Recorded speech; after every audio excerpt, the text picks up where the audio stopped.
Now, Africa is widely considered among the world's most corrupt places, a factor seen as contributing to the stunted development and impoverishment of many African states. A 2002 African Union study estimated that corruption cost the continent roughly $150 billion a year. Anti-corruption efforts on the continent have shown mixed results in recent years, and analysts fear that major international partners are unwilling to exert leverage over African governments. Meanwhile, African anti-corruption heads are meeting here in Accra. My colleague Justice Beidou has been there for us, and now he joins me over the telephone. Hello, Justice. Hi, Kevin. Right, so what have you gathered? So this meeting is a meeting of 17 Commonwealth Africa nations to strategize on how to effectively deal with the corruption menace on the continent. Now, this conference has just been opened by His Excellency the President, John Dramani Mahama, and he has been highlighting some of the major issues that has got to do with corruption, as we all know, in the country. Key of the issues that he's been speaking about is on the issue of JIDA and also of SADA and some of the major corruption allegations of corruption cases that we've seen in this country, Kemini. Right, and what does this seek to do at the end of the day? So first is what the president has been saying on some of these issues. He says that the report of allegations of corruption in SADA, for example, is a result of some of the foundational organizations that was not done before the project started. He has said that there was a kind of a rush to get the project moving. Some of the things in the project which sought to bridge the development and the poverty gap between the north of the country and then the south going. It was a reason. This was a reason why some of the foundational work was not done, and that was the reason why all of these, it gave room for the lack of accountability in some of the projects that was initiated. And he has expressed hope that the new board that has been announced recently would work to deal with that. And also with the issues of JIDA, he said that there is a draft bill that seeks to reform JIDA and the way it awards its contracts and all that is ready before cabinet and would be sent to parliament soon to ensure that some of the mistakes that has happened in the implementation of JIDA activities are corrected. He has also said that corruption is a huge bane on the development of the country and the continent at large, and has solicited the support of the agencies that are represented here from the 17 countries to ensure that this is effectively dealt with.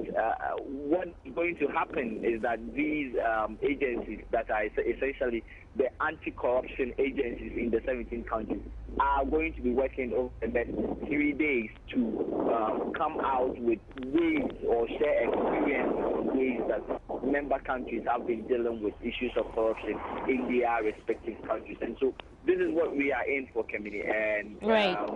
Yeah, the opening just ended, and the conference is just about starting. Thank you very much for that information. Deputy Minister for Foreign Affairs and Regional Integration, Kwesi Kwartey, says the division in Africa is only artificial and that getting Africans to understand they are one is a slow process. Kwesi Kwartey noted Africans need to know their history in order to move ahead. He spoke with Roland Walker on the AM show.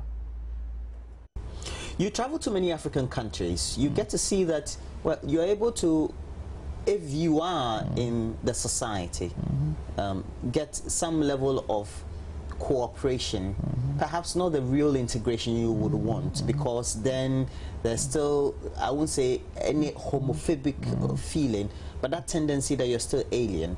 But then you just move around on the surface. So you could see that the traits of unity are there within the citizenry.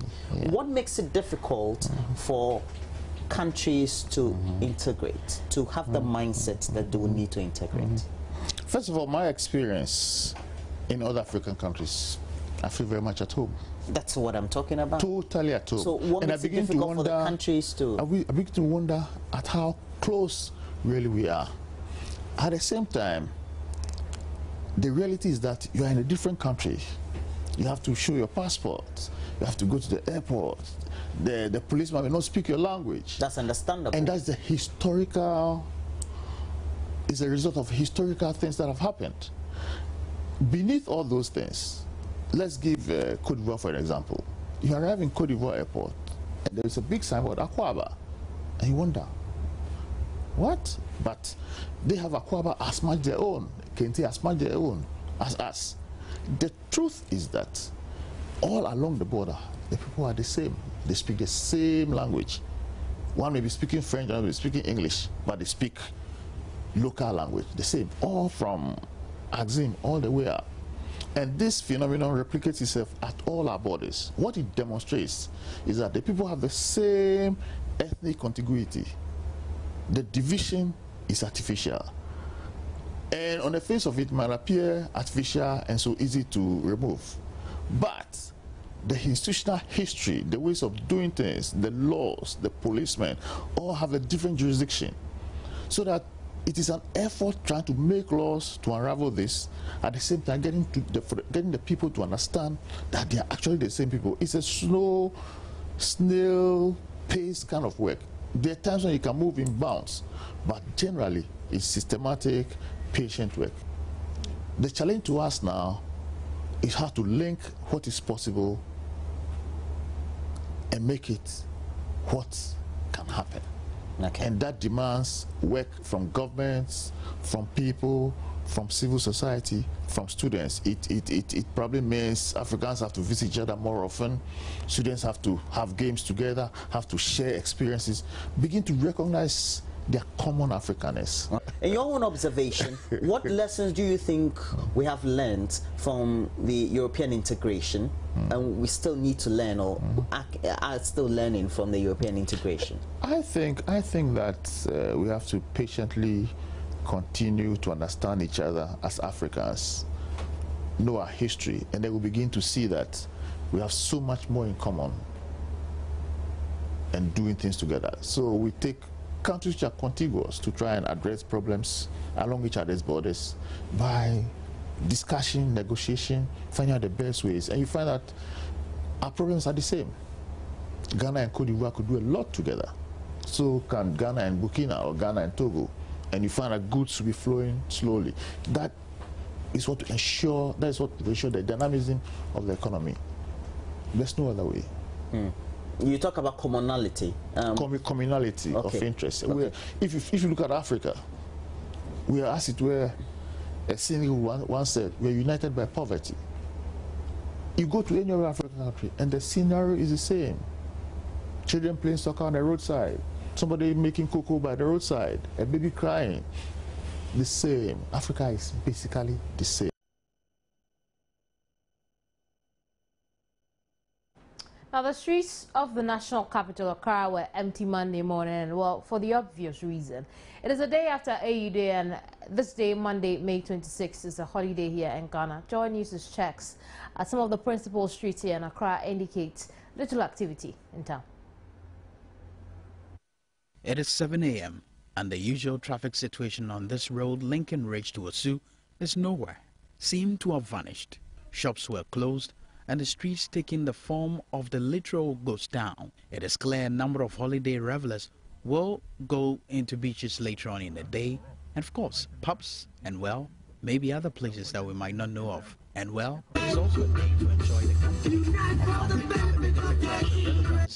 of the African Union to those who folded up work today to recognize this holiday as the continent ponders over what form the African Union can take to drive the socio-economic development of this continent. Many holiday revelers obviously will take advantage of this day in whatever form it will take.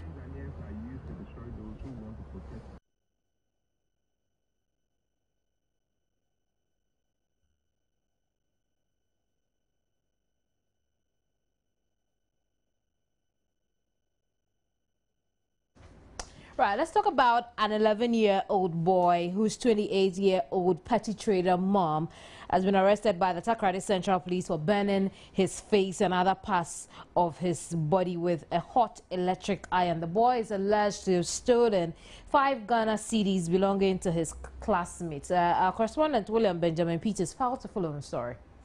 According to the assemblyman for Lower New Takrade, Emmanuel Adoko, the victim, Bernard Asefwa, a Class 2 pupil of Star of the Sea Catholic Primary School in Takrade, was suspected to have stolen 5 Ghana cedis belonging to his classmate. He denied initially, but later confessed stealing the money. This angered his mother, 28-year-old petty trader, who after whipping her son, later inflicted burns on both the face and other parts of his body with a hot electric iron. The grandmother of the victim, Araba, upon hearing the cry of the boy, quickly rushed to the room and rescued him. She took him to the assemblyman, who quickly rushed the boy to the New Takrade Health Center for first aid. He was later transferred to the Efia Nkwanta Regional Hospital. The assemblyman spoke to Joy News. I mean, no food I have from or tie. They are the year over here. The Pacopano has said, watching us one. Nita was none the pain and while light off. The chain light to burn, by me, but a program on or the shop of friend. Maybe also the Shia, one man or the shop of friend.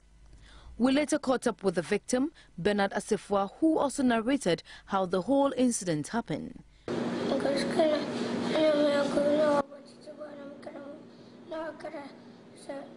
I saw my friend's bag lying on the floor when he was playing table tennis at school.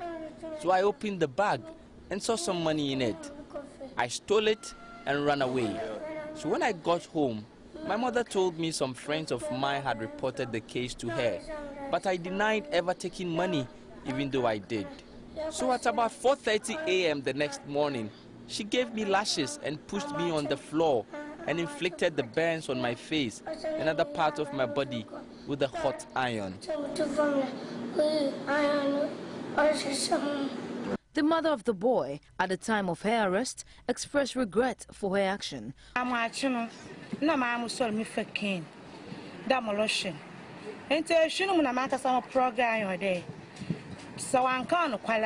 I'm the bed, the best. No way, Jay, I know it, or you.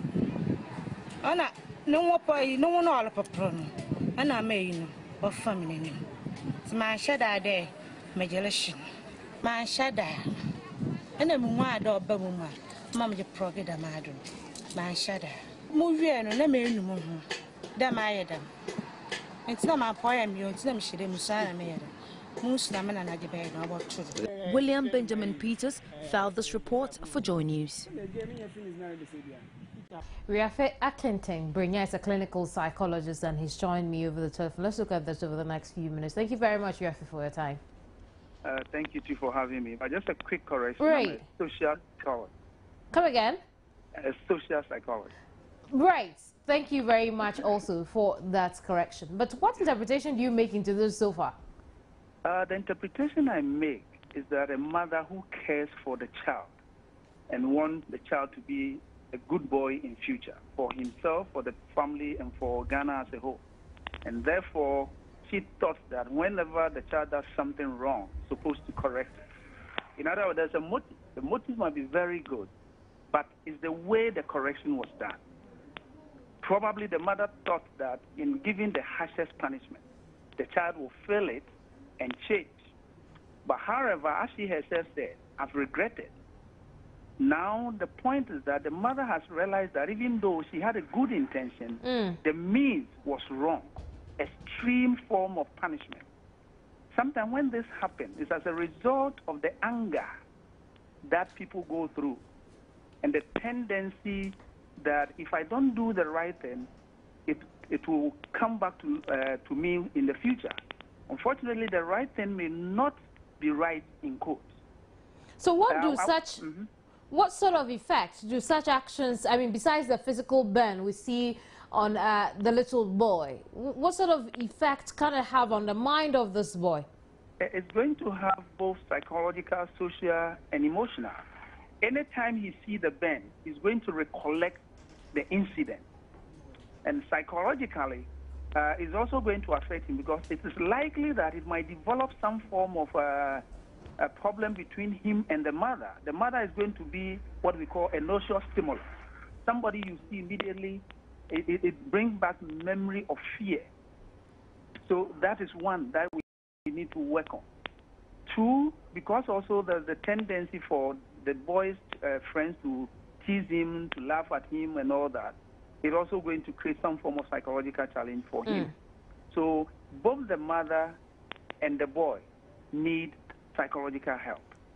I want to bring in this issue. You know, most of this time when this happens, the media does very well by bringing it up. But what is left is, what do we do to the mother besides the legal one? How many of us go through parenting? How many of us are aware of the various stages that children go through? And therefore, what is the appropriate penalty or punishment to exact when they go wrong? Depending on the age and the understanding and all that, sometimes just going through some rational reason with the child. Sometimes a little bit of punishment, but not necessarily applying a cane or a hot thing, as in this case. Children have a lot of things they like. They like watching movies, they like certain candy, they like certain things. Occasionally, you can withdraw those things and tell them why you have done that. You know, so it's important that while we're looking at the legal angle for the mother, we also get counseling. And not only her, but in general, we all fought once in a while. And as I said earlier, there was a motive. The motive is to correct the child, except that she used the wrong medium, either in anger or she thought that that worst form of punishment will exact the behavior she wants. What advice do you have for parents whose wards perhaps repeatedly indulge in acts like this? The advice I have for parents is, one, they should, for those who can read a lot about children, their level of cognitive development, what they understand at each point in time. I can bet you, if you ask most parents, you get more than 60% who will tell you that their child between the ages of 4 to about 12 at one point in time have stolen something. Sometimes children don't see it as stealing. They take it for granted that it belongs to mom, belongs to dad. Of course, if you don't stop it, it moves out from home, as in the case of this boy. So one, parent should learn about children. Two, they should also know that it's not caning and the other bodily pain thing that are punishment. You can ask them to do so many things. First, talk to them. Tell them why what they have done is wrong. Tell them the effect on that thing on them and the larger society, and that if they don't stop in future, it can have them. Give them alternative behavior they should have engaged in. Let's assume that this child was hungry. If he was hungry, what else could he have done apart from taking somebody's money? So parents need to do that. And if all that does not work? If it doesn't work, it means you don't know the child very well. I see. The fact that for some children, talking to them alone, if they can comprehend language, that alone is enough. For others, withdrawing something from them is also enough. For others, they also need a little bit of physical punishment, but not the excessive one. You know, so a combination, if you know the child very well, you know what will make him tick, and that one is what you have to apply. For instance, for you, if you have a friend and you give that friend a present and he or she doesn't appreciate it, it means you don't know the friend very well. So you need to know the child. Each child is unique and know what punishment will be appropriate. Thank you very much for your time once again. We are Faith Akinton Brenya as a social psychologist. Let's move on to something rather a bit more interesting. And Noah in the Bible is known for building an ark to save the world. But there is another Noah at Makola who is building a big clientele base to line his pockets. What does he do? He provides beauty services on the go. Jojo Kobna caught up with him, and here's what he got. Trade is bustling here in the Accra Central Business District on a Saturday. Market women strive to make profits before the day ends. Many of these women may not have time to visit beauty salons ahead of many social gatherings planned on Sundays. This is where Makola Noah comes in. He has found ways of giving women beauty services at their workplaces With a pack of razor, a facial pencil, he shapes the eyebrows of women in marketplaces. He has built himself a big client base with at least 30 customers daily, but often more customers on Saturdays. With great care and skills, he works his magic on women, and they adore him. If I go out to shave, there are rashes on my eyes and things, but if I ask him to do it, he normally do it nicely and I don't have any effect of anything. That's why sometimes I normally ask him to do it for me. He know the work nicely. He know how to shape the thing nicely. So if we are supporting him that if she can have somewhere so that she can help us to do something there. When we go to the salon, the ladies, they can't do it nicely, that's the men. This idea did not come easy to him. Noah says with the worsening economy and increasing joblessness in the country, he had to be creative and find ways of lining his pocket. I don't have a helper like somebody who can do salon for me. So me too, I feel to come down to go and market women's too, because in Sunday everybody want to go to occasions in town. So I used to come and do it for them. They shave their eye brown, you know, to look fine. I help myself. Mokola area will do something like salon over there. Because of me, people will come to do their eyebrow and shine my eyes and facial, everything. Noah is guaranteed at least 60 Ghana cedis daily and is not rigid with his pricing. I charge 2 CD per one, but if you have 1 CD self, I can consider you, because not everybody have something. So somebody may have a little, it can evolve. If you're shopping around the Central Business District and you don't have time to go to the salon or need a quick facial treat, Noah could be an option to consider. Jojo Kobna, Joy News. Time now for some business here on News Today. The Minister of Energy and Petroleum, Emmanuel Kofi Amabua, says he is confident that independent providers in the country will generate enough power to alleviate the current energy crisis in the country.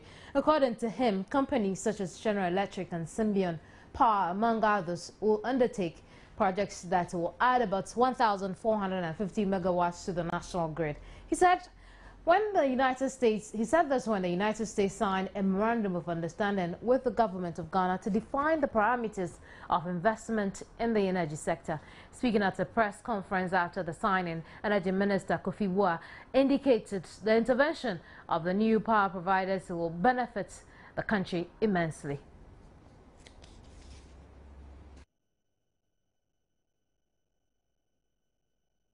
Mining giant AngloGold Ashanti is expected to spend about $220 million on its planned retrenchment of some workers. Senior Vice President of the firm, Mark McComb, disclosed this at a staff derby at Abuase, where about 4,300 are expected to be laid off. 400 of them are expected to go home by August, with the rest due to be laid off in batches. Each worker sent home would be given 25% of salary multiplied by the number of years served. The expected layoff of workers has received mixed reactions from residents, political heads and economists.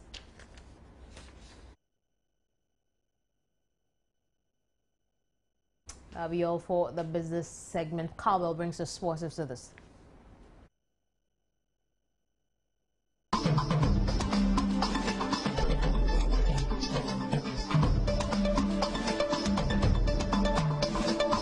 In sports, Ghana's weightlifter Christian Amwa added another silver medal to the country's count on day 3 of the second Africa Youth Games in Botswana. Amwa became the second Ghanaian to win a medal at the African Youth Games after grabbing a silver medal in the men's 77 kilograms weightlifting competition after Juliana Ako secured a silver medal in the girls' 63 kilogram category on Friday. Amwasa qualified for the World Youth Championship in China and in the process set new national record in the 77 kilogram category, finishing with a total of 225 kilograms. The 15-year-old was participating in a second major competition after taking part in the African weightlifting championships last year.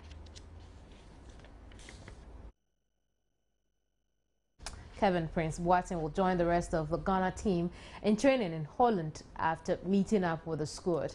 The Schalke player who was absent during the Black Stars' first phase of preparations for the World Cup in Accra arrived at the Anthem base Sunday morning. Boateng was excused by the technical team for the 3-day training camp in Accra, which ended on Friday. Black Stars coach Apia has 23 players to train with us, as he expects Michael Essien, Adam Korese and Sile Muntari to join the team this week.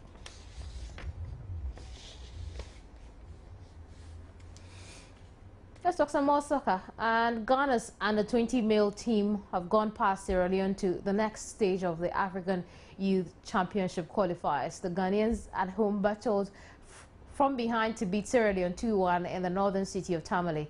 The win is a massive boost for Ghana's quest to get into the next African Youth Championships in 2015. The aggregate score was 4-1.